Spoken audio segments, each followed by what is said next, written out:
have been using HAULSIM as the client because we are doing contractor mining. So what we have been doing, we produce mine plans and then we would validate those mine plans using HAULSIM. But there's been a change of our operations. They decided to take a different strategy on trying to improve operational efficiency.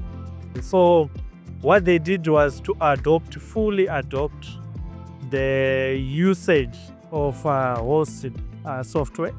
So we would now produce plans. They validate the assumptions that would have made. They look into the equipment requirements for the coming month or for the coming year, actually.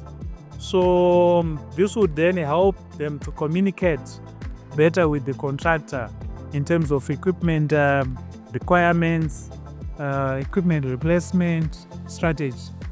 So this has been quite instrumental in actually improving productivities for the excavators, the trucks, solving bottleneck issues on the mining system.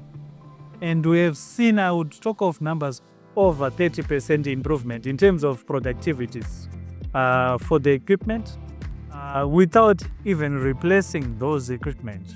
So, I mean, looking at those numbers, that's huge. That is huge.